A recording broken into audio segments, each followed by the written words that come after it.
Me contrataron para enseñarle a hablar con las manos al hijo del Alfa que arruinó a mi familia, pero el niño me entregó la carta que su otro papá escondió antes de morir.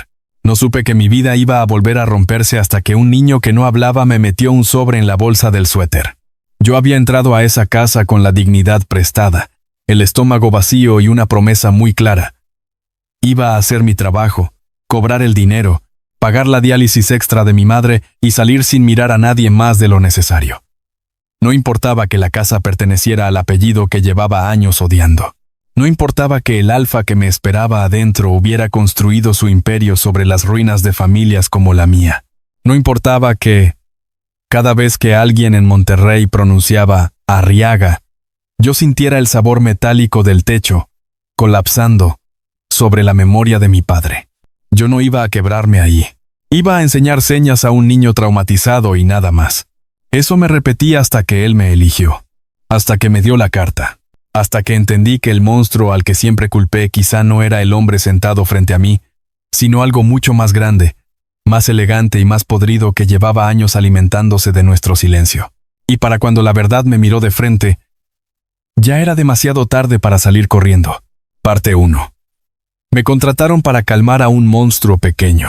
El niño se llamaba Teo. Aunque yo tardé casi una hora en saberlo porque nadie en esa casa pronunciaba su nombre como si fuera un nombre de verdad. Lo decían bajito, con una delicadeza cansada, como se le habla a alguien que se puede romper con solo una sílaba de más. La casa estaba en San Pedro, arriba, donde las calles son limpias de un modo ofensivo, y los ventanales parecen diseñados para recordarte que el sol también brilla más bonito cuando hay dinero. Yo llegué en camión hasta donde pude. Luego pedí un taxi con lo último que me quedaba en la tarjeta, y traté de ignorar el sudor en mis manos, mientras el chofer subía por las avenidas arboladas del fraccionamiento. Llevaba mi mochila, mis tarjetas didácticas de lengua de señas mexicana y un miedo viejo.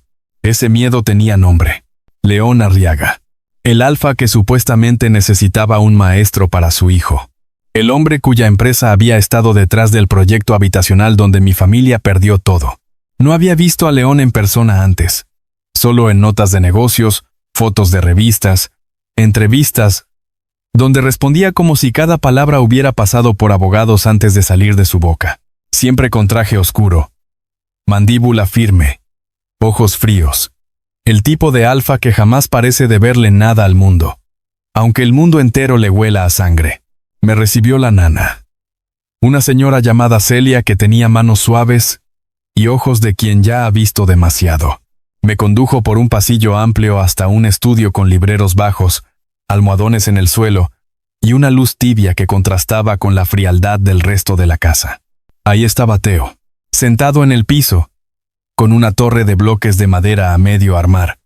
No levantó la vista cuando entré. No giró el cuello. No hizo nada que sonara a infancia curiosa. Solo siguió colocando una pieza sobre otra con una concentración tan rígida que me apretó algo en el pecho. Desde hace más de un año no habla, me explicó Celia en voz baja. A veces hace sonidos, pero palabras ya no. Los terapeutas dicen que su cuerpo eligió el silencio. Yo asentí. Nunca me ha gustado la forma en que algunos adultos hablan del dolor infantil como si fuera un acto de mala educación. Eligió el silencio, dicen, como si los niños despertaran un día pensando, hoy quiero asustar a todos con mi trauma. No, los niños no eligen esas cosas. Sobreviven con lo que encuentran. Me agaché despacio frente a él. Hola, dije con voz tranquila. Soy Darío. Luego se lo dije con las manos. Hola. Yo. Darío. Ahí sí levantó los ojos. Los tenía grandes, oscuros, atentos de más. No eran ojos de niño confiado. Eran ojos que calculaban salidas. Le mostré una pelota antiestrés en forma de estrella. Unas tarjetas con señas básicas. Un plumón azul. Nada. Entonces opté por lo único honesto. No tienes que hablarme ni gustarme hoy. Con que no me avientes algo a la cabeza, yo lo considero avance. Teo parpadeó. No fue sonrisa, pero fue casi. Celia dejó escapar el aire como si llevara semanas esperando cualquier gesto que pareciera infancia. Yo también lo sentí. Ese mínimo movimiento en la boca del niño me alcanzó justo donde no debía. Fue entonces cuando entró León. No avisó. No necesitó hacerlo. El cuarto cambió de forma apenas apareció en la puerta. Traía traje gris, reloj discreto y una presencia que no era escandalosa, pero sí inevitable. Alto, hombros anchos, postura contenida. El tipo de alfa que parece estar siempre a 3 segundos de mandar callar a un consejo entero con una sola mirada. Yo me puse de pie por simple reflejo. Él no extendió la mano. Darío Salvatierra dijo: 27 años. Instructor de lengua de señas mexicana. 3 contratos temporales. 2 talleres comunitarios y una madre con insuficiencia renal avanzada. No trató de disimular que me había investigado. Yo tampoco traté de disimular que me molestó. Qué bueno que también revisó mi acta de vacunas. Ya me preocupaba venir sin expediente completo. Celia tragó saliva. El niño alzó la vista entre los dos. Y por una fracción de segundo vi algo muy raro en León. Sorpresa. Solo duró un segundo. Me gusta saber quién entra en mi casa, dijo. A mí me gusta saber quién quiebra edificios donde vive gente pobre. Supongo que ambos tenemos hobbies feos. Celia cerró los ojos, resignada. Seguramente ya estaba imaginando mi cadáver profesional flotando en una alberca cara. Pero León no me corrió. Tampoco me respondió con violencia. Simplemente me sostuvo la mirada. Firme. Cansado. Como si reconociera el golpe aunque todavía no decidiera si merecía contestarlo. Si estás aquí, es porque mi hijo necesita ayuda, dijo al final. Lo demás puede esperar. No le creí del todo. Pero me sorprendió que no intentara aplastarme con autoridad. Volví a sentarme frente a Teo. Saqué una tarjeta con la seña de nombre. Tú. El niño me observó. Luego bajó la vista a sus bloques. Dejó uno rojo en la torre. Otro azul. Después se puso de pie. Caminó hacia mí, y sin que yo lo viera venir, deslizó una mano pequeña dentro de la bolsa frontal de mi suéter. Pensé que quería la estrella antiestrés, pero metió algo. Un sobre. Retrocedió de inmediato y volvió a sentarse. Yo lo saqué despacio. Era un sobre color crema, algo arrugado, con una sola línea escrita a mano. Para la primera persona que mi hijo elija. El aire cambió. Sentí los ojos de León sobre el papel. Teo dijo el alfa, en voz baja. El niño no lo miró. Yo, en cambio, sí lo miré a él. No tuve que preguntar de quién era la letra. Había una herida abierta en su cara que lo dijo todo antes de que abriera la boca. Eso, murmuró León, demasiado controlado. Eso lo escribió Adrián. Adrián, el otro papá, el que había muerto. El hombre cuya ausencia flotaba en esa casa como un perfume antiguo que nadie se atreve a nombrar demasiado fuerte. Guardé el sobre dentro de mi mochila sin pensar. León dio un paso al frente. Dámelo. No sé por qué hice lo que hice. Tal vez porque ya me había pasado la vida entera viendo gente con poder agarrar lo que quería solo porque pensaba que podía. Tal vez porque el niño no había escogido a su padre. Me había escogido a mí. Puse la mano sobre la mochila. No. Los ojos de León se endurecieron. No es un juego. No para mí tampoco. Fue entonces cuando Teo hizo algo que nos dejó a los dos quietos. Se levantó, se plantó entre León y yo, y abrió los brazos frente a mis piernas como si quisiera cubrirme. Era ridículo. Chiquito. Absurdamente valiente. Y sin embargo, León se detuvo. Vi el momento exacto en que entendió que, si daba otro paso, no me estaba enfrentando a mí. Estaba traicionando la primera decisión clara que su hijo había tomado en muchísimo tiempo. Retrocedió. Muy poco, pero retrocedió. Está bien, dijo con voz baja. Nadie te lo va a quitar. No supe si se lo decía al niño, al sobre o a la memoria del hombre muerto que acababa de entrar al cuarto sin pedir permiso. Yo tampoco dije nada. Solo miré a Teo, y por primera vez vi un brillo en sus ojos que no era miedo. Era certeza. En ese instante supe que aquel trabajo ya no me iba a salir barato. No en dinero. En otra cosa. Mucho más cara. Parte 2. El muerto dejó una carta para el único tonto que se quedaría. Abrí el sobre en el baño de visitas, con el seguro puesto y la respiración descompuesta. La carta venía en 2 hojas y una fotografía. Primero vi la foto. Un omega hermoso, de sonrisa luminosa, estaba sentado sobre el pasto con Teo más pequeño en las piernas. Detrás de ellos, recargado en un árbol, Estaba León Arriaga sin traje, sin coraza, con una expresión tan abiertamente enamorada que por un segundo me enojó. Porque yo llevaba años necesitándolo como villano, y esa foto mostraba algo peor, a un hombre capaz de amar bien y aún así vivir rodeado de ruinas. Volteé la fotografía.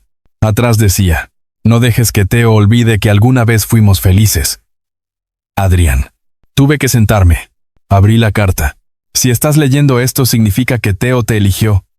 Confía en mi hijo. Siempre ve cosas que los adultos preferimos enterrar. Seguí. No sé quién eres, pero si mi hijo puso esto en tus manos, necesito pedirte algo. No se la entregues a León hasta que estés seguro de que también está listo para la verdad.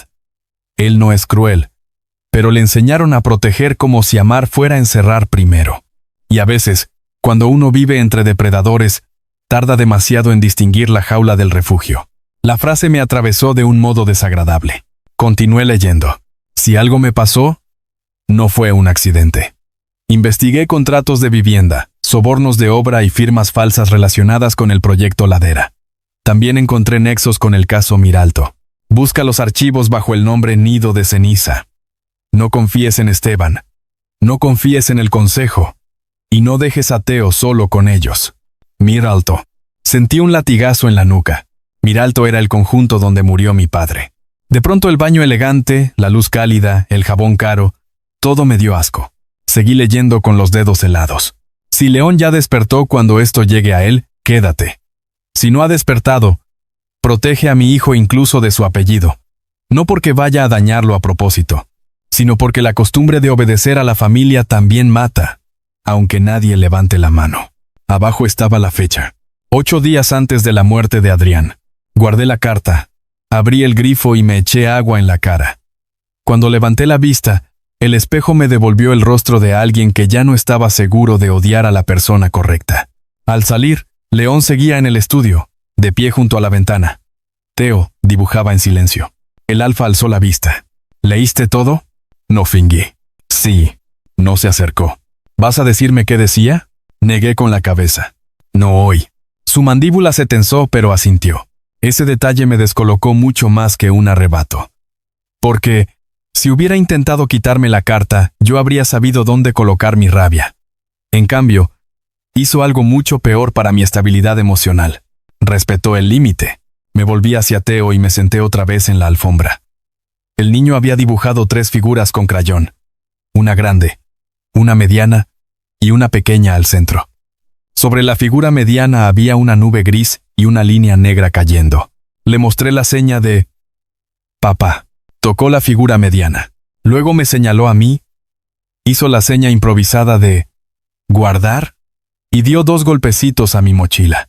Lo entendí enseguida. Carta. Secreto. Mío y tuyo. Muy bien, le dije despacio. Lo voy a guardar. Teo me observó unos segundos y luego, con un cuidado que me partió el alma, apoyó su mano pequeña sobre mi muñeca. Ese fue el momento exacto en que supe que ya no estaba haciendo solo un trabajo. Y también el momento exacto en que empecé a meterme en un problema que podía destruir más de una vida. Cuando terminé la sesión, León me acompañó a la puerta principal. Afuera ya estaba oscuro, y el chofer de aplicación canceló 2 veces al ver la ubicación. «Puedo pedir que te lleven», dijo. «No necesito favores. No es un favor. Es seguridad». Me reí sin humor. Viniendo de una Arriaga, esa palabra me causa urticaria. Su rostro no cambió mucho, pero sí lo suficiente para delatar que el golpe había entrado. Aún así dijo, «No voy a dejar que te vayas solo esta noche». ¿Por qué? Porque le caigo bien. O porque ahora soy el guardián accidental de la herencia emocional de su esposo muerto. León clavó la vista en mí. Porque mi hijo te eligió. No tuve respuesta inmediata para eso. Y odié que no la tuviera. Al final acepté el auto. Porque era tarde. Porque mi madre me esperaba despierta y porque yo ya venía cargando demasiadas cosas como para añadir una asaltada nocturna a mi currículum emocional. Durante el trayecto no pude dejar de pensar en Adrián. En su letra. En el nombre Nido de Ceniza. En el proyecto Miralto. Y en la frase más peligrosa de todas. No se la entregues a León hasta que estés seguro de que está listo para la verdad. Como si incluso muerto, aquel Omega siguiera creyendo que el hombre que amó todavía podía elegir bien. Yo no estaba listo para compartir esa fe. No todavía. Parte 3. Mi padre también estaba enterrado en los papeles de esa casa. La primera vez que volví a la mansión, llevé una grabadora vieja. No porque la necesitara para Theo, sino porque ya había decidido que, si iba a meterme en aquello, no pensaba hacerlo con las manos vacías. La experiencia me había enseñado que los ricos nunca recuerdan bien cuando la verdad los compromete. Theo me recibió en el estudio con una rigidez menor que el primer día. Eso ya era algo. Me mostró un dinosaurio verde sin cola como si fuera un documento sagrado, y luego señaló mi mochila, preguntando sin palabras si la carta seguía ahí. Asentí. Sus hombros bajaron un poco. Empezamos a trabajar con señas básicas. Agua, hambre, no, sí, dolor, miedo, dormir. Aprendía rápido, demasiado rápido, como si el lenguaje ya estuviera completo dentro de él y solo necesitara una salida menos cruel que la voz. Fue a media sesión cuando dibujó otra vez. 3 figuras. Una escalera. Un golpe rojo. Luego me miró a mí, no a las tarjetas, y formó con sus dedos algo todavía torpe. Pero claro, papá Adrián no cae solo. Se me heló el cuerpo. León estaba en la puerta, observando en silencio. No sé cuánto había escuchado, pero fue suficiente. Lo vi palidecer apenas. ¿Qué significa eso? Pregunté sin dejar de mirar al niño. Theo apretó la boca. Hizo otra seña. Hombre. Malo. Empuja. León entró al cuarto. No parecía enojado. Parecía algo peor. Un hombre al borde de confirmar el peor pensamiento de su vida. No parecía algo peor. No parecía algo peor. Portopuntos tras. Un hombre al borde de confirmar el peor. Theo dijo, despacio. ¿Esteban? El niño clavó los ojos en el piso. No respondió. Pero no necesitó hacerlo. El nombre ya estaba en la habitación. La misma tarde, León me pidió quedarme un rato más. No me llevó a su despacho, sino a uno que claramente no usaba él. Más luminoso. Con libros, una cámara vieja, una bufanda olvidada y varias fotos familiares. El espacio de Adrián, ahí me contó lo justo para que el mundo volviera a inclinarse. Adrián no había sido solo el esposo bonito del heredero. Era periodista de investigación. Había estado siguiendo contratos sospechosos dentro del grupo Arriaga, sobre todo en las divisiones inmobiliaria y de obra civil. También había investigado muertes maquilladas como negligencias, peritajes manipulados y pagos a funcionarios. Encontró algo relacionado con Miralto, dijo León. De pie junto a la ventana. El aire se me fue de golpe. ¿Qué tanto? Se acercó a un cajón con llave, lo abrió y sacó una memoria portátil. No todo, pero sí lo suficiente para entender que hubo firmas falsas, materiales cambiados y un cierre interno para culpar a vecinos y mantenimiento. Mi tío Esteban estaba encima del caso. Sentí náuseas. Mi papá murió ahí. León me miró como si la frase le hubiera pegado físicamente. Lo sé, lo dijo bajo. Sin defensa. Sin la cobardía de fingir sorpresa. Yo me quedé quieto. ¿Cómo que lo sabe? Él tragó saliva. Leí tu expediente antes de contratarte. Vi el nombre. Revisé fechas. No iba a decirte nada hasta tener pruebas más firmes. ¿Qué he considerado escupí? Tienes derecho a odiarme por eso. No me dé permiso para algo que llevo años haciendo gratis. Caminé hasta el escritorio de Adrián y apoyé ambas manos sobre la madera porque las rodillas ya no me respondían igual. Encima había una libreta negra. La abrí sin pedir permiso. Dentro, entre notas rápidas y referencias cruzadas, apareció el nombre de mi padre. Víctor Salvatierra. Advirtió fallas estructurales antes del colapso. Intentaron desacreditarlo. Marrossi por Marrossi. Intentaron. Me tembló todo. León no se movió. Yo leí otra línea. Hay audio. Guardar copia fuera de casa. Volteé hacia él con la respiración hecha trizas. ¿Dónde está? No dudó. En el disco duro principal. Me llevó a la biblioteca privada. Abrió un archivador biométrico. Sacó un disco duro negro. Y me lo entregó a mí. No a un abogado. No a un asistente. A mí. Ese gesto también dolió. porque se parecía demasiado a Confianza. Y yo todavía no quería darle ese nombre. Conectamos el disco a una laptop. Busqué Salvatierra. Aparecieron fotos de grietas, minutas de juntas vecinales y al final un archivo de audio. Lo reproduje. La voz de mi padre llenó la habitación. Ronca. Cansada. Firme. Ya fui con el ingeniero, con el administrador y con el licenciado que mandó la constructora. Dicen que exagero, pero la trave del estacionamiento está hueca. Se oye mal. Si pasa algo, no quiero que digan que nadie avisó. Cuando el audio terminó, yo estaba roto de un modo muy feo y muy silencioso. León siguió de pie. No dijo, lo siento enseguida y se lo agradecí. Porque esa frase, maldicha, a veces parece que quiere limpiar demasiado rápido lo que no tiene arreglo. En lugar de eso, preguntó, ¿quieres que tu madre lo escuche primero? ¿O quieres procesarlo tú? La humanidad de la pregunta me dio más rabia que cualquier cosa. ¿Por qué no es más fácil odiarlo? Murmuré, sin pensar. Él me oyó. No sonrió. Porque odio a la misma persona que tú. Lo miré. Por primera vez vino al heredero Arriaga, sino al viudo de un periodista asesinado que llevaba años excavando dentro de su propio apellido para encontrar el cadáver correcto. Y eso no borró nada, pero sí cambió la forma del enemigo. Esa noche volví a casa tarde. Mi madre estaba despierta, doblando ropa sobre la cama. Cuando me vio la cara dejó todo a un lado. ¿Qué pasó, mijo? No pude esconderle nada. Le puse el audio de mi padre. Lo escuchó sentada, inmóvil, con las manos sobre las piernas. Cuando terminó, cerró los ojos. No lloró de inmediato. Mi madre es de esa clase de gente que aprendió a llorar solo cuando nadie puede aprovecharse de ello. Yo sabía que tu papá no estaba loco, dijo. Al fin. Nada más no sabía con qué monstruo nos habíamos metido. Me senté a su lado. Creo que tampoco yo. Ella me tocó la mejilla como cuando era niño. Ten cuidado. Los ricos se matan entre ellos con corbata. Pero a los de abajo nos salpica la sangre primero. Esa frase me acompañó de regreso a la mansión al día siguiente. Y también la sensación, cada vez más nítida, de que no había entrado a esa casa solo para enseñar señas.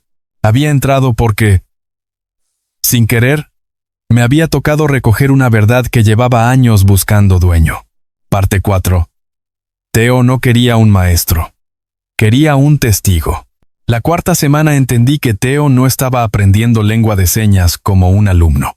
La estaba usando como un sobreviviente. No quería canciones, juegos de animales ni vocabulario bonito de cuentos infantiles. Quería poder decir cosas urgentes. Quería nombrar la ausencia, el miedo, la culpa, la memoria. Quería preguntar si alguien más había visto lo que él vio. Quería comprobar que no estaba solo dentro de esa noche. Fue él quien llevó la siguiente pieza. Me tomó de la mano, me condujo al antiguo cuarto de juegos y abrió una casita de madera roja que usaba como escondite. Dentro había un dinosaurio sin cola, una pluma negra y una llave pequeña atada con listón azul. Señaló la llave. Luego señaló arriba. León apareció en la puerta justo entonces. Abre el último cajón del escritorio de Adrián, dijo. Subimos los tres. El cajón guardaba una libreta negra, varios sobres vacíos y una carpeta con la etiqueta. Apenas vi el nombre sentí una corriente helada en la espalda. Era la misma clave que venía en la carta. León no intentó arrebatármela. Teo me la ofreció a mí. Así que la abrí yo. Adentro había mapas de propiedades, reportes de obra, contratos cruzados, nombres de empresas fachada y fotografías. Muchas fotografías. Algunas de desarrollos lujosos, otras de edificios mal terminados, otras de familias afuera de estructuras agrietadas, con la rabia y la vergüenza mezcladas en la cara, y una foto del Miralto. Mi edificio, nuestra ruina. Sentí que el cuarto se quedaba sin aire. La libreta contenía notas de Adrián.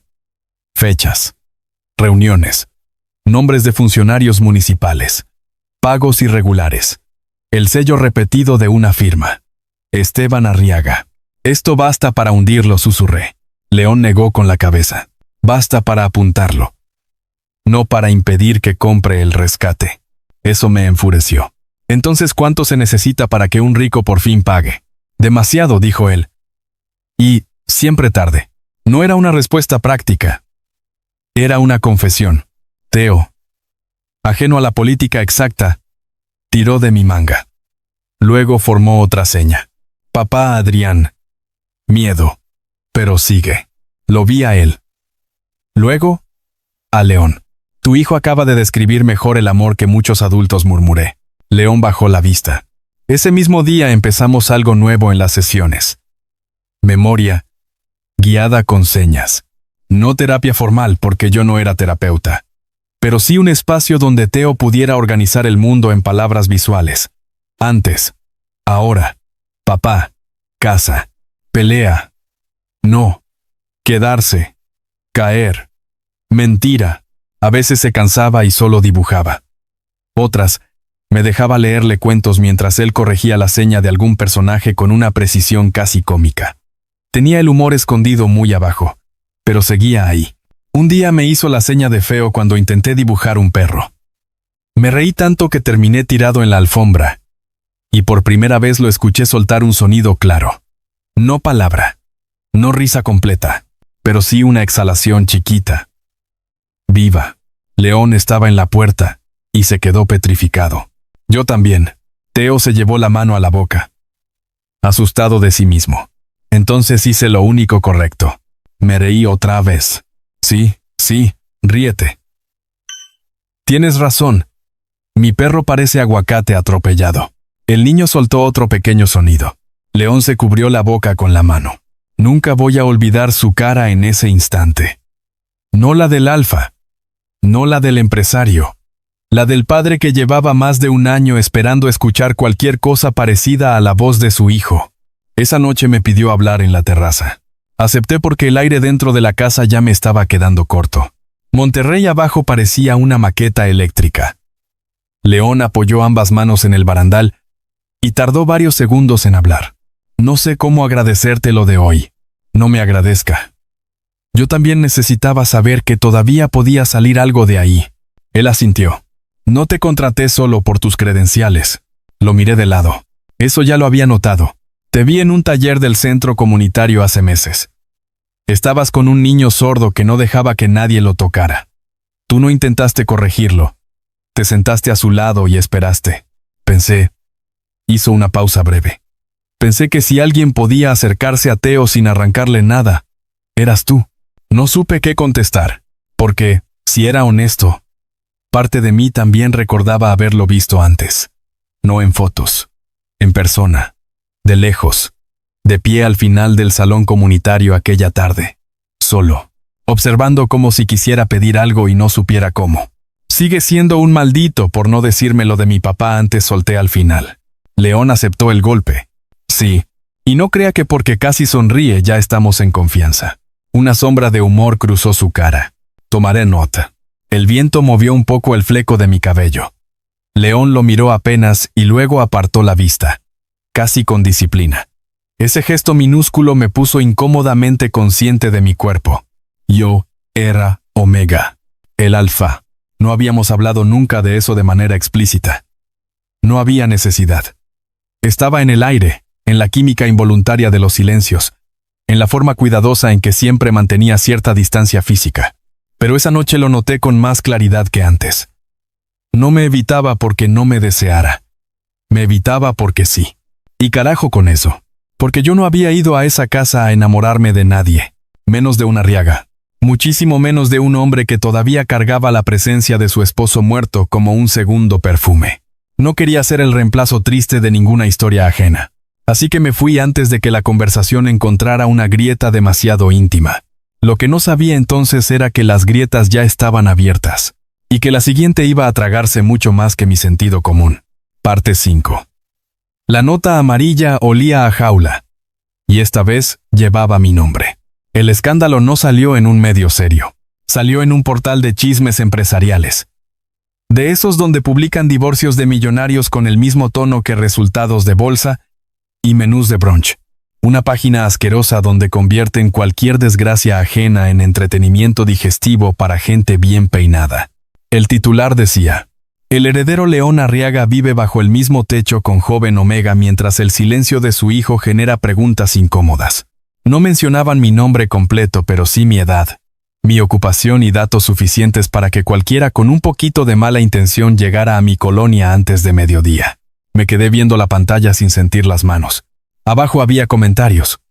Gente insinuando que yo me había metido a la casa por interés, que el niño seguro estaba confundido por nuevas dinámicas afectivas, que el viudo ya había reemplazado demasiado pronto, que los omegas, humildes, siempre terminábamos colgándonos de un apellido. El asco me subió por la garganta. Bajé al despacho con el celular en la mano. Encontré a León con Julia, la abogada, revisando documentos. No toqué, no avisé. ¿Ya vio esto? León leyó el titular. La expresión se le volvió de piedra. León. Julia cerró la carpeta de golpe. Ya pedí que lo bajen. Me vale, si lo bajan solté. Quiero saber quién abrió la puerta. Estamos rastreándolo, dijo ella. Pues rastreen más rápido. Porque mi mamá sigue viviendo donde cualquiera puede encontrarla con 2 clics. León alzó la vista hacia mí. Ya mandé protección discreta. Sentí que me hervía la sangre. No le pedí eso. No iba a esperarme a que lo pidieras. No se meta con mi familia sin preguntarme. Estoy evitando que se metan otros. No use mi miedo como permiso. El silencio entre nosotros se volvió peligroso. Julia nos miró como si acabara de comprender que una guerra corporativa podía terminar explotando por algo mucho más íntimo y mucho menos controlable. León respiró hondo. Tienes razón. Debí avisarte primero. La frase me dejó sin impulso por un segundo. Odiaba cuando hacía eso. Cuando en vez de defenderse, aceptaba el golpe correcto. Porque entonces me quedaba sin la comodidad del villano perfecto. Julia habló con voz seca. Esto cambia las cosas. Si la exposición pública ya empezó, o adelantamos la denuncia, o nos van a comer pieza por pieza. León asintió. ¿Tiempo? 72 horas máximo antes de que lancen otra nota o filtren algo peor. Yo sentí un nudo en el estómago. Uteo. Blindaje legal y 0 salidas, dijo Julia. No respondí al instante. No lo encierren más. Ambos me miraron. Tragué saliva. Ese niño ya vive con suficientes fantasmas. Si ahora lo convertimos en evidencia con patas, lo perdemos. Marrocento, uno marroda, marroces. León sostuvo mi mirada. Y comprendí, con una claridad incómoda, que no me estaba escuchando por cortesía. Me estaba escuchando porque sabía que yo tenía razón. Entonces, ¿qué propones?, preguntó. No esperaba que me preguntara eso. Me tomé un segundo. Rutina. Jardín. Sesiones normales. Nada de cambios bruscos frente a él. Si lo vamos a proteger, que no huela a castigo. Julia frunció el ceño. Eso nos complica la seguridad. Pues complíquense. El niño no tiene por qué pagar la incompetencia de adultos ricos otra vez. León no me contradijo. Hazlo, le dijo a Julia. Ella guardó silencio un instante, midiendo la decisión. Luego asintió. Ese mismo día me fui temprano a casa. Necesitaba ver a mi madre. Necesitaba comprobar que seguía siendo real el departamento pequeño, la cocina con azulejos viejos, el olor a arroz recalentado y pomada de eucalipto, la ropa colgada en la sala porque el espacio no daba para otra cosa. Necesitaba tocar mi vida anterior con las manos para no sentir que me estaba tragando la casa de los Arriaga. Mi madre me abrió la puerta con el ceño fruncido. ¿Por qué no avisaste? Entré abrazándola antes de responder. Ella supo de inmediato que algo iba mal. Las madres saben eso incluso cuando uno ya mide casi lo mismo que ellas y finge entereza. Le enseñé la nota. La leyó sin hacer comentario hasta el final. Luego la dejó sobre la mesa. Mijo, mírame. Lo hice. ¿Ese hombre es peligroso contigo? La pregunta me tomó desprevenido. Porque yo esperaba quién publicó esto. O te dije que no confiaras en ricos. En cambio, me preguntó por mí. Por mi cuerpo. Por mi seguridad. Pensé en León respetando la carta. En León aprendiendo señas a escondidas. En León mandando protección sin permiso. En León ocultándome cosas durante días. En León siendo todas las cosas al mismo tiempo. No conmigo, respondí, al fin. Pero vive rodeado de gente peligrosa. Mi madre asintió lentamente. Como si eso confirmara algo que ya intuía. Entonces, Ten cuidado con no confundir una cosa con la otra. La frase se me quedó pegada todo el camino de vuelta. Porque yo ya estaba confundiendo demasiadas cosas. Mi rabia con mi curiosidad. Mi dolor con su culpa. La ternura que Theo despertaba en mí con la costumbre casi suicida de quedarme donde me necesitan. Esa noche, cuando regresé a la mansión, encontré a Theo despierto en el estudio, abrazado al dinosaurio sin cola. Había oído discusión. Había sentido la tensión. Los niños siempre sienten primero el clima emocional. Aunque nadie les explique el pronóstico. Me senté en el piso con él. Hicimos la seña de bien y luego la de no bien. Él tocó la segunda. Entonces formó con dificultad una frase nueva. Tú. Vos. Se me apretó el pecho. No le dije con las manos despacio. Yo aquí. Theo me observó largamente. Después hizo algo que no esperaba. Extendió la mano hacia mi cara y me tocó la mejilla, como si quisiera comprobar que la promesa estaba hecha sobre algo sólido. Ahí mismo juré, aunque no lo dije en voz alta, que si el apellido Arriaga volvía a romperle la vida a ese niño, tendría que pasar sobre mí. A veces pienso que ese fue el instante exacto en que dejé de ser solo testigo, y me convertí en problema. Parte 6. El día que se llevaron a Theo, yo también dejé de respirar. El secuestro duró 43 minutos. No se me olvida el número porque, en esas situaciones, el cerebro se agarra de cualquier dato exacto para no admitir que el terror es algo blando, viscoso, imposible de medir. Habíamos seguido la rutina. Jardín después de comer. Sesión corta. Pintura en piedras. Celia trajo jugo. Yo fui por más papel al cuarto lateral. 30 segundos. Cuando volví, la silla infantil seguía en su sitio. La piedra azul con ojos mal pintados seguía sobre la mesa. El dinosaurio sin cola estaba tirado en el pasto. Theo no. Primero pensé que se había escondido. Luego vi la reja lateral apenas abierta y una jeringa vacía junto al muro. El mundo no explotó, se vació. Grité su nombre aunque él no contestara con voz. Corrí hasta la reja. No había nada más que el ruido lejano de un motor arrancando y la sangre golpeándome en los oídos. León apareció en menos de un minuto. Nunca había visto a un hombre entrar así en pánico sin perder el control. Miró el jardín, la jeringa, el dinosaurio, mi cara. Entendió todo. Cierren perímetro. Cámaras. Ahora ordenó a seguridad sin despegarme los ojos. Nadie entra ni sale. Yo ya estaba moviéndome hacia la salida. Él me sujetó del antebrazo. No fuerte, pero sí con una urgencia que me electrizó entero. No salgas solo. Se llevaron a Theo. Y si tú sales ahorita, se llevan otro rehén. Quise arrancarme. Juro que quise. Pero la razón brutal de la frase me clavó al piso. Nos encerramos en la sala de monitoreo. Las cámaras mostraban a un guardia suplente abriendo la reja. Un hombre con gorra. Una camioneta sin placas. Theo cargado como si fuera bulto. Yo me doblé contra una mesa. Enfermo de rabia. Fue interno, escupí. Otra vez fue interno. León ya estaba haciendo llamadas. Julia. Fiscal. 2 contactos fuera del estado. Un jefe de seguridad privada con voz de exmilitar. No gritaba. No temblaba. No se descontrolaba. Y sin embargo, el olor de su cuerpo había cambiado por completo. Ya no era el alfa contenido del despacho ni el padre torpe aprendiendo señas. Era algo mucho más antiguo y mucho más feroz. Daba miedo. Y, por primera vez, no me daba miedo a mí. ¿Quién?, preguntó uno de los de seguridad. León no dudó. Esteban. Yo levanté la cabeza. ¿Estás seguro? No necesita al niño. Necesita que yo llegue tarde. Esas palabras me atravesaron como una aguja. No era solo secuestro. Era mensaje. Los siguientes minutos fueron un infierno hecho de teléfonos, placas falsas, rutas de escape, nombres que yo no conocía y que, aún así, ya odiaba. Julia llegó en 20 minutos con la cara afilada por la furia.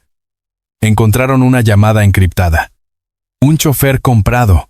Un guardia sustituto que resultó no existir en nómina. Todo olía a Esteban. Yo me quedé sentado junto al monitor, con el dinosaurio sin cola en la mano como un idiota, repitiéndome mentalmente cada segundo en que lo perdí de vista. Si no hubiera ido por papel, Si hubiera cerrado mejor la reja. Si le hubiera pedido a Celia que no saliera. Sí. León terminó una llamada. Y se volvió hacia mí. No fue tu culpa. La frase me hizo alzar la vista con rabia. No me haga eso. ¿Qué? Quitarme hasta el derecho a sentirme culpable. Su expresión se quebró apenas. No te lo estoy quitando. Te estoy diciendo la verdad. Me acerqué tanto que casi rozábamos la misma respiración. La verdad es que ese niño confió en mí y se lo llevaron a mis espaldas. La verdad es que se llevaron a mi hijo por mi apellido. Pues qué bueno que al menos ya identificó de dónde viene la peste. Lo dije para herirlo. Funcionó. Lo vi cerrar los ojos una fracción de segundo. Solo una. Después volvió a abrirlos. Sí, dijo, con voz baja. Viene de mí. Y voy a recuperarlo. No respondió desde el orgullo. Respondió desde la culpa. Y eso me dejó sin combustible para seguir gritando. 38 minutos después, un rastreador dio con la camioneta abandonada en una bodega vieja de la salida a García. No habían querido llevárselo lejos. Querían moverlo, asustarlo, demostrar alcance, dejar claro que podían tocar lo único que le importaba a León. El operativo fue rápido. Yo no debía ir. Fui de todos modos. Julia intentó impedirlo. León también. Los dos descubrieron que, cuando estoy aterrado, me vuelvo terco hasta niveles clínicos. Llegamos a la bodega con sirenas apagadas, hombres armados, órdenes en susurros, metal oxidado, olor a aceite viejo. Recuerdo el frío en la espalda aunque hacía calor. Encontraron a Teo en un cuarto trasero. Encerrado pero vivo. Sedado un poco. Con la camisa arrugada y los ojos enormes, demasiado abiertos para alguien tan pequeño. En cuanto me vio, hizo el intento de correr hacia mí. Sus piernas no respondieron bien. Yo llegué primero. Lo levanté en brazos y el niño se aferró a mi cuello con una desesperación que me partió en dos. Ya estás conmigo. Ya.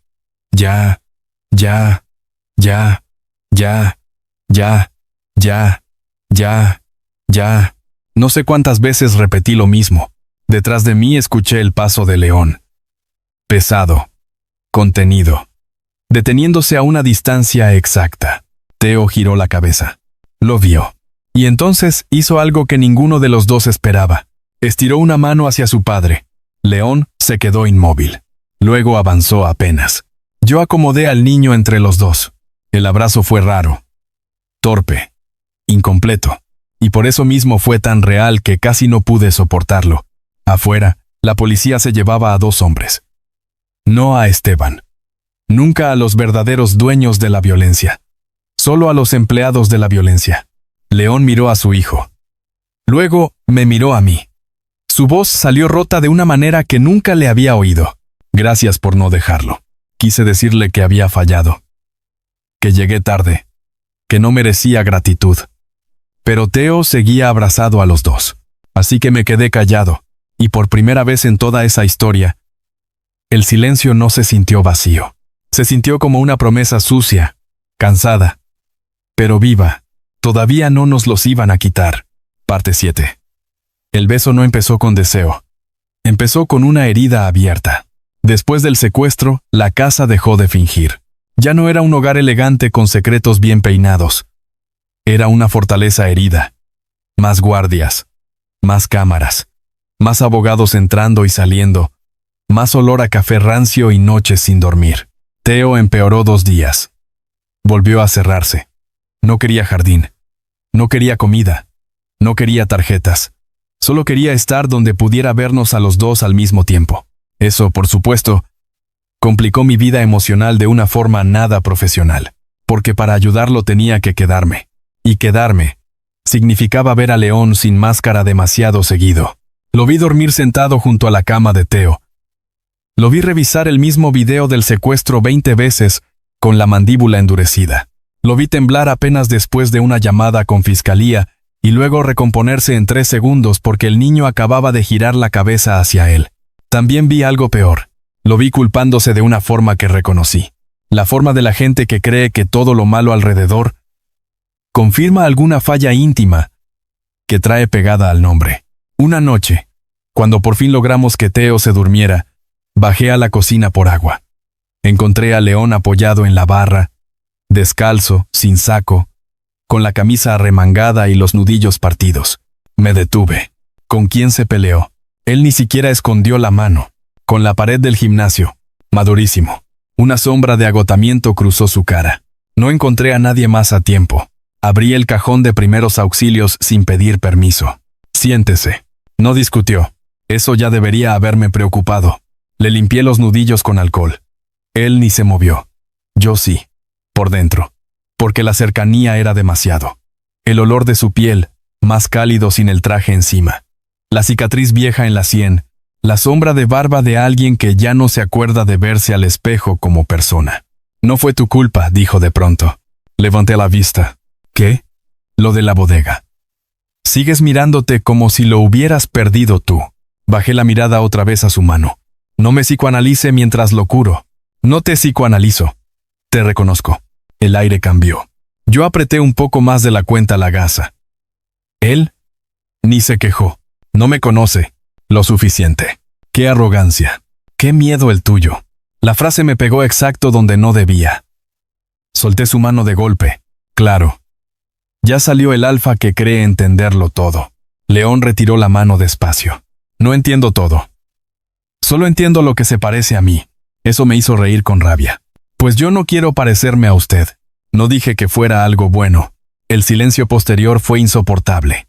Yo dejé la gasa sobre la barra. Él siguió sentado. Tenía la cabeza baja, el cuerpo todavía, y una tristeza tan visible que me dio ganas de romper algo. ¿Amaba mucho a Adrián? Pregunté, antes de poder detenerme. León tardó en responder. Sí. No dijo sí, muchísimo. Asentí, sin saber por qué la respuesta me importaba tanto. Cuando quise irme, él habló otra vez. No eres un reemplazo.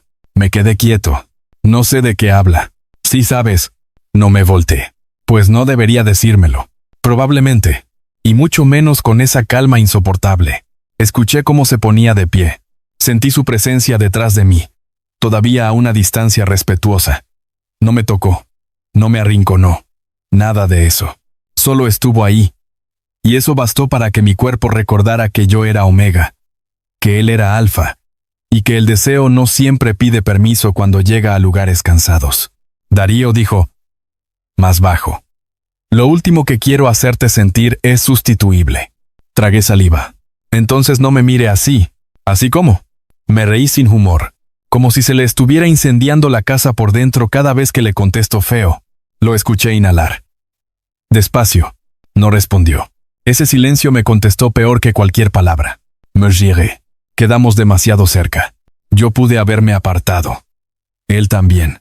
No lo hicimos. No fue un beso bonito. No empezó con música interna ni con ternura limpia. Empezó con semanas de miedo, duelo, rabia, insomnio y una atracción que ya veníamos fingiendo demasiado mal. Empezó cuando lo miré a los ojos y vi no al viudo, no al heredero, sino al hombre exhausto que llevaba semanas sosteniendo el mismo derrumbe que yo. Empezó cuando él me rozó la mejilla con los dedos y esperó. Solo esperó. Y fui yo quien cerró la distancia. El primer contacto fue breve. Un error. Una confesión. El segundo ya tuvo toda la hambre que nos habíamos negado. Su mano se quedó en mi nuca. La mía se cerró sobre su camisa. Besarlo fue descubrir que la contención también puede arder. Que un hombre acostumbrado a mandar puede besar como si todavía pidiera permiso, incluso cuando ya se lo diste. Y justo cuando estaba a punto de olvidar mi propio nombre, Teo lloró arriba. Nos separamos como si nos hubieran disparado. Yo retrocedí primero. León cerró los ojos. Se pasó una mano por la boca.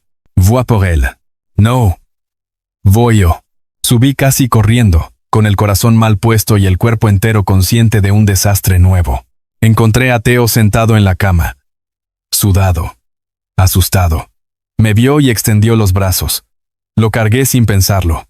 Detrás de mí apareció León en la puerta. El niño nos miró a los dos. Y entonces hizo una seña pequeñita, adormilada, que me desarmó por completo. Los dos. Aquí, así que nos quedamos, uno a cada lado de la cama, velando el sueño de un niño que había perdido demasiado. Y yo entendiendo, con una claridad casi cruel, que el beso no había sido el inicio del problema. Solo había sido la primera vez que dejábamos de mentir sobre algo que ya estaba ahí. Parte 8. Esteban no quería quitarle el hijo a León. Quería heredar el miedo. El ataque final no fue una bala, fue una cena.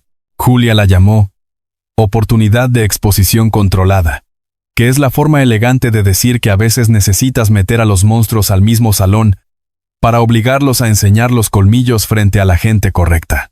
Se organizó una reunión privada con 2 periodistas serios, un fiscal federal, un perito independiente y 3 consejeros del grupo. León accedió porque ya teníamos demasiados documentos para seguir guardándolos en cajones. Yo acepté porque también había aprendido algo importante. La verdad, sin testigos ricos, suele quedarse en anécdota de pobres. Antes de bajar, Teo me tomó de la mano. Estaba vestido con un suéter azul marino que Celia le puso pese al calor porque le daba seguridad.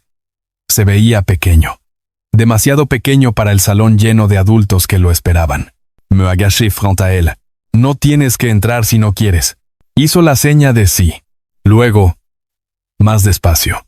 Yo veo. No quería protegerse del todo. Quería mirar. Yo asentí. León también. Nos fuimos los 3.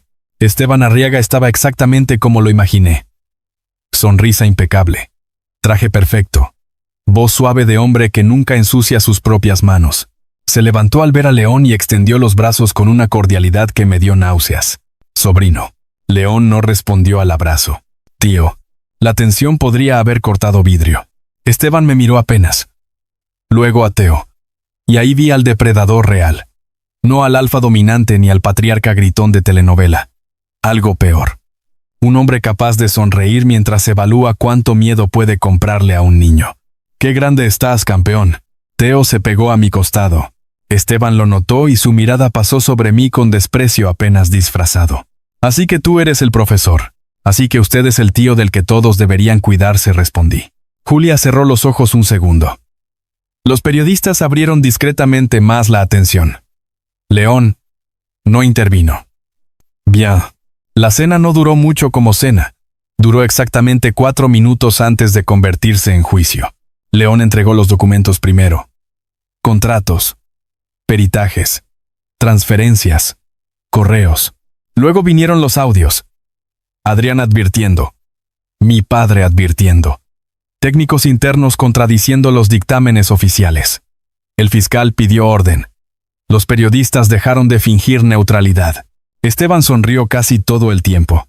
Solo perdió un poco la compostura cuando León puso sobre la mesa la grabación del guardia del proyecto Ladera, admitiendo que recibió dinero para cerrar accesos de evacuación, mientras seguían vendiendo departamentos defectuosos. Esto no prueba autoría directa, dijo Esteban con calma. Solo demuestra caos administrativo. Yo iba a abrir la boca, pero Teo se soltó de mi mano. Caminó alrededor de la mesa. Todos lo miraron. El niño se detuvo frente a su tío y levantó las manos.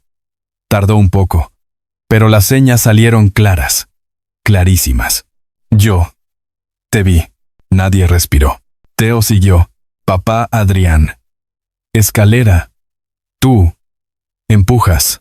La silla de un periodista rechinó al moverse. El fiscal se puso rígido. León quedó inmóvil. Esteban intentó sonreír. El niño está confundido. Teo lo miró con una dureza que nunca le había visto. Y entonces hizo lo más valiente que he presenciado en mi vida. Repitió la acusación. Más despacio. Para que nadie fingiera no entender. Tú. Empujas. A mí se me llenaron los ojos. Nujipena. De orgullo brutal. León se puso de pie con una calma aterradora. Se acabó. Esteban también se levantó. No vas a destruir a esta familia por el balbuceo traumático de un niño y el resentimiento de un instructor comprado. No recuerdo haber decidido moverme. Solo sé que ya estaba entre Teo y ese hombre. Diga una cosa más sobre él y pruebo aquí mismo que todavía me queda barrio. No fue mi línea más elegante, pero sí la más sincera. León puso una mano en mi hombro. No para quitarme, para anclarme. Luego miró a su tío. No estoy destruyendo a la familia, Esteban. Estoy quitándote el derecho de seguir llamándola así. El fiscal pidió resguardo de evidencias. Uno de los consejeros salió casi corriendo. Los periodistas ya no estaban cubriendo una nota empresarial. Estaban presenciando la caída pública de un apellido. Y yo, con Teo pegado a la pierna y la mano de León sobre mi hombro, entendí que la escena no tenía vuelta atrás. Por fin, después de años de muertos bien vestidos y culpas compradas, alguien estaba diciendo lo correcto en el cuarto correcto. Y esta vez había testigos que no podían mirar hacia otro lado. Parte 9. No se puede amar a un hombre roto si primero no lo ves caer de verdad. La caída de Esteban no fue instantánea. Ninguna caída importante lo es. Hubo cateos, congelamiento de cuentas, titulares, analistas diciendo, presuntamente, abogados escupiendo tecnicismos y comunicados corporativos llenos de palabras vacías como compromiso y transparencia. Hubo también cosas más pequeñas y más reales. Exempleados llamando por fin, familias enviando mensajes, madres de víctimas que nunca habían sido escuchadas pidiendo nombres de periodistas. Mi madre apareció en uno de los testimonios grabados. No quiso maquillaje. No quiso peinado. Solo se sentó en nuestra sala pequeña, con su blusa favorita y la foto de mi papá sobre las piernas. Mi esposo no exageraba, dijo a cámara. Le dijeron conflictivo porque a la gente pobre siempre le dicen escandalosa cuando advierte una tragedia antes que los ricos. Cuando vi esa grabación, lloré como niño. León me encontró así en el despacho, sentado en el piso. No dijo nada al principio. Solo se sentó frente a mí. Tu mamá es más valiente que todos mis consejeros. Juntos murmuró. Me reí entre lágrimas. Eso no era difícil. Él sonrió apenas.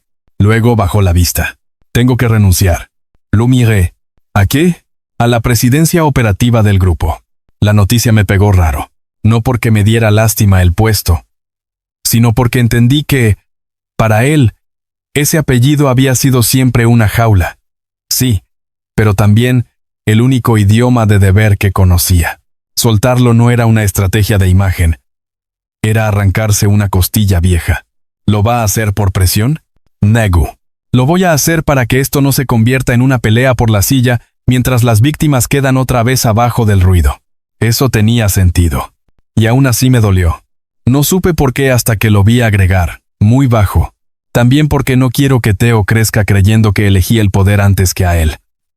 Otra vez, me acerqué despacio. No otra vez le dije. La primera no fue así. León levantó la vista.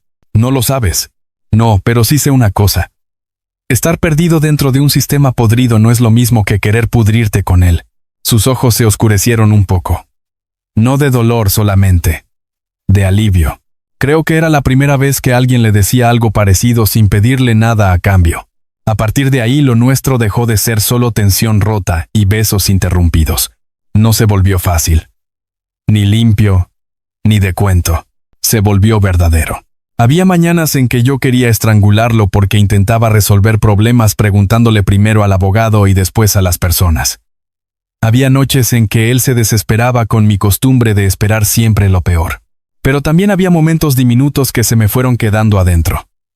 León aprendiendo a hacer hot cakes, deformes, porque Teo ya no quería desayunar si yo no estaba. Teo corrigiendo la seña de dinosaurio con una solemnidad ridícula. Yo dormido en el sillón y despertando con una manta que no había puesto ahí solo. Una noche, después de un día largo de declaraciones, León me llevó a la terraza. No la elegante de visitas. Otra más pequeña, junto al despacho de Adrián. El cielo estaba raro, limpio después de la tormenta. Siempre pensé que, si sobrevivíamos a Esteban, me iba a sentir libre, dijo. Y no como imaginé. La libertad no se parece mucho a las campañas de marketing. La verdad, se rió. Luego me miró con una seriedad que me aflojó algo por dentro. Darío, no sé hacer esto bonito. ¿Qué cosa? Pedirte que te quedes sin que suene a encierro. Quererte cerca. Sin usar lo que tengo para asegurarlo. La honestidad me desarmó. Yo también respiré hondo. Pues yo tampoco sé quedarme sin pensar primero en la salida de emergencia. Nos observamos un rato. Después dije lo único que sí era verdad entera. pero quiero intentarlo. León cerró los ojos un segundo, como si la frase le hubiera dolido de puro alivio. Cuando me besó esta vez, no hubo urgencia violenta. Hubo cuidado, y tal vez por eso fue más peligroso. Porque el deseo duele, sí. Pero el cuidado se te mete en la vida y luego ya no sabes cómo volver a ser solo uno. Parte 10. Elegimos quedarnos, y esa fue la parte más difícil de todas. La sentencia preliminar contra Esteban llegó 3 meses después. No por asesinato todavía, porque los poderosos tardan años en ser llamados por el nombre exacto de sus crímenes. Pero sí por fraude, encubrimiento, sobornos, manipulación de pruebas y responsabilidad directa en varios desarrollos habitacionales defectuosos. El caso Adrián se reabrió. El de Miralto también. No fue justicia completa, pero por primera vez no olía a derrota. Mi madre lloró cuando vio la nota. Luego me pidió que la llevara al panteón. Fuimos un domingo por la mañana. Llevé flores sencillas. Ella llevó la carta impresa del fallo preliminar. La dejó junto a la tumba de mi padre, y se quedó viendo la tierra con una expresión más cansada que triunfal. Tu papá no era necio, dijo. Nada más era decente en un lugar donde eso salía caro. Yo apreté los labios. Sí. Cuando regresamos, León estaba en la cocina con delantal. Eso, de entrada, ya era una imagen que merecía castigo legal. Teo estaba sentado en la barra, dándole instrucciones en señas con una autoridad insoportable. Celia se reía a un lado. Habían intentado hacer galletas. Parecían fósiles. Mi madre, que no perdonaba nada fácilmente, se cruzó de brazos. Entonces usted es el famoso León. Él dejó la charola quemada y se limpió las manos. Sí, señora. Hace galletas muy feas. Sí, señora. Lo miré de lado. No le diga, señora. Suena a juicio. Mi madre sí sonrió un poco. Fue el principio. No de una aceptación perfecta. Esas no existen, sino de algo mejor. Una convivencia ganada. Decia emuna amelindar. Decia amelindar. Teo siguió avanzando con el lenguaje. No volvió a hablar de golpe, como en esas historias mal hechas donde el trauma se cura por amor y timing narrativo. No. Su voz regresó a pedazos. Primero sonidos sueltos, luego sílabas. Luego una palabra entera, dicha una noche cualquiera mientras jugábamos memoria en el piso del estudio. Rió. No pronunció bien mi nombre. Me importó exactamente nada. Me puse a llorar como imbécil. Él también se asustó un poco de sí mismo. León se quedó inmóvil con la carta del banco en la mano. Celia se persignó. Y luego todos nos reímos a la vez, con esa risa rara que nace justo al lado del llanto. Semanas después llegó otra palabra. Papá, no fue para mí, fue para León. Lo dijo bajito, dormido, medio en fiebre por un resfriado tonto. León se quedó a su lado toda la noche, sin dormir, con la mano abierta sobre la sábana, y una expresión que yo ya sabía reconocer. La de un hombre recibiendo algo que nunca volvió a creer merecer. Lo nuestro también encontró su forma. No me mudé de inmediato. No dejé mi casa, ni mi trabajo comunitario, ni mi vida anterior como quien se cambia de piel. Hicimos lo más difícil. Mezclar mundos sin fingir que uno debía tragarse al otro. Yo seguí dando talleres. Mi madre aceptó apoyo médico. Sí, pero a su manera y con facturas claras porque ayuda no siempre significa dignidad, si viene sin límites. León renunció al puesto ejecutivo y se dedicó a limpiar lo que pudiera del desastre, desde otro lugar, más pequeño y mucho menos glamuroso. Lo soportó sorprendentemente bien. A veces creo que llevaba años esperando permiso para dejar de ser estatua. Teo empezó terapia formal bilingüe, voz y señas. Un día me hizo una pregunta que me quitó el aire. Nosotros. ¿Familia? Yo lo miré. Luego a León. El alfa también me miró, sin responder primero. Esperando. ¿Cómo había aprendido? Me arrodillé frente al niño. Sí, le dije con voz y manos al mismo tiempo. Pero una familia que se elige y se cuida, no una que encierra. Teo pensó unos segundos. Después sonrió. No grande, no perfecto, pero sí completo. Y entendí que, después de tanto muerto, tanta culpa y tanto apellido podrido, La victoria no iba a parecerse a una portada de revista. Iba a parecerse a eso. A una cocina con galletas horribles. A un niño que vuelve poco a poco. A mi madre discutiendo de política con Celia. A un Alfa aprendiendo a pedir las cosas sin mandar. Y a mí, que entré a esa casa convencido de que solo iba a cobrar, descubriendo que la verdad también podía ser una forma de regreso. Epílogo. El aire ya no tenía dueño. Mucho tiempo creí que la justicia iba a sentirse como una puerta cerrándose por fin detrás del enemigo. Me equivoqué. La justicia, cuando llega a medias y tarde, no suena como puerta. Suena como respiración recuperada. Como el momento en que dejas de vivir con los hombros arriba de las orejas. Como una cocina ocupada por voces distintas que ya no te hacen pensar en huida. Como la posibilidad, pequeña pero obstinada, de que el aire deje de pertenecerle al que más dinero tiene. A veces todavía sueño con el derrumbe, con el concreto. Con mi padre gritando algo que no alcanzo a oír. Con la sensación de llegar siempre un segundo tarde. En esos días, despierto con el corazón hecho nudo. Y entonces siento una manita dormida en mi brazo, o escucho pasos descalzos en el pasillo, o huelo café y pan tostado viniendo de la cocina. Y entiendo que la vida no recompone los edificios caídos, pero a veces sí te da otros cimientos. Teo ya no guarda secretos en la bolsa de mi suéter. Ahora me deja notas torcidas en el refrigerador con dibujos de dinosaurios mal hechos y señas practicadas a medias. Mi madre dice que la casa grande sigue dándole desconfianza, pero ya aprendió dónde guardan el té y cómo regañar a León sin usar títulos. Él, por su parte, sigue pareciendo demasiado serio para alguien que ya fue derrotado por un niño de 7 años en un concurso de hot cakes con chispas. Y yo sigo aprendiendo a quedarme sin sentir que pierdo una salida, a amar sin volverlo deuda, a mirar a un Alfa a los ojos y no ver en él al apellido entero, sino al hombre que decidió romperlo aunque le costara la vida que conocía. No sé si eso sea un final feliz, tal vez solo sea uno verdadero. Pero después de todo lo que nos hicieron, a mí me basta con eso. Porque hubo un tiempo en que el silencio era una tumba. Y ahora, cuando Teo me toma la mano para corregirme una seña, cuando mi madre se ríe en la sala, cuando León me mira como si todavía no entendiera del todo cómo logró que me quedara, el aire ya no tiene dueño. Por fin.